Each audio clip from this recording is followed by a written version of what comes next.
Everybody, and welcome to the next 3 Ways in Flame. Now this one is going to be on more of an effect, which is a glass distortion effect. So we're going to look at 3 different ways to achieve this inside of Flame. So I'm just going to go into batch, and we've got our source image, and this is going to be our distortion map for our displacement or glass effect. So the first way is if we just press P, using pixel spread. So we'll make the source image my front, and then the matte the output from the gradient. And you see if we pull up on parallax and then play with edges width, blur these guys up and spread blur, we can get a pretty convincing distortion type effect. Now remember, we can always change expansion and contraction to get different effects. This can also work with stretch. We can do different similar things, and again, if we play with the edges, we get different types of kind of distortion effects. Not super glassy, albeit parallax will give you bit more watery, glassy type of look, but that's one way to do it.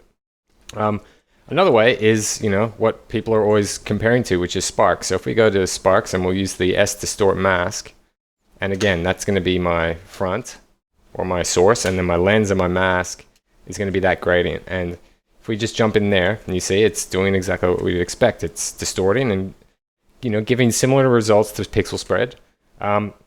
But again, the cool thing is, like a lot of people still will use sparks because you can get where you're trying to go pretty quick. Now, the other thing that can help and is a handy thing to remember is in the help menu there is now a pretty big and substantial preset library where you can quickly test out different effects that other people have made, and you can just trial stuff out to get there pretty quick.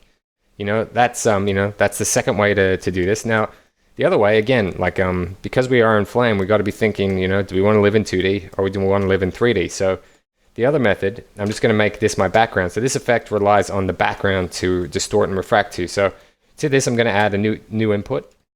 I'm going to add the gradient. So the front and the matte of that gradient is now an image sitting there. So the first thing we're going to do is go to node bin, and then just press D, and I'm going to pull out displace map and make its displace map itself. I'm going to press Shift 3. And then turn on regen and just pull out. So you see we're displacing the source based off its own luma, which is exactly what we want. Now we're going to apply a kind of glassy distortion effect using another plugin, which is if I press M and pull out a matchbox, it's the MD Glass V2. So this is a camera effects that again is a Mark Doney effect that you should buy. It's just super cheap and can do some cool things. I'm just going to turn off enable chromatic, but you see we can play with chromatic aberration, we can play with the mix, we can play with spec, we can play with the refractive index, and again, if I go into orbit, remember this all lives in 3D, so we can get some cool glass kind of distortion effects again.